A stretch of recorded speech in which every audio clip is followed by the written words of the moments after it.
अस्सलामुअलैकुम वरहमतुल्लाहि वबरकातुहू जी। मैं कारी तीक अपने यूट्यूब चैनल तीक रफीक टीवी तो अज सुबह सुबह तुहानूं बकरियां दा दिखाने बुला दिता बच्चों बाहर छड्डियां बकरियां झोले पा दिते माशाअल्लाह।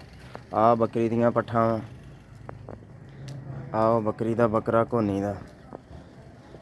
आ साडा सब तो बकरियां दा पहला बच्चा ते सब तो ही ज़्यादा कमज़ोर, जिहड़ा इदां ही खड़ा रहिंदा पींग पा के। आ जी माशाअल्लाह दूसरियां बकरियां। सुबह सुबह असीं इन्हां नूं पट्ठे नहीं पाई दे ते अज इरादा वा साडा इन्हां नूं मसाला देण दा।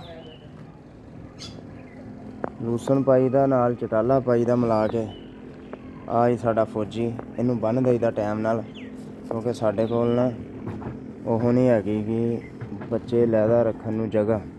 बच्चे विच ही फिरदे ते मारदा। बाकी ओह माशाअल्लाह चढ़िया फिरदा बकरा, तां शरारतां करदे पे आ। दुद्ध पी लिया, धुप्प चढ़ी है, स्लो मौसम भी माशाअल्लाह ठीक है। आ खुरलियां दे कल दे पे आ पट्ठे, खाई जांदियां, मूंह मां मारी जांदियां। इन्हां ने ऐ साफ कर देने जदों असीं दूसरे पट्ठे पाउणे। फिलहाल जी असीं इन्हां नूं लूसन ते ओह पाई दा चटाला मिला के मिक्स करके। प्रोटीन ग्रास जिहड़ा वा रोकिया होया वा।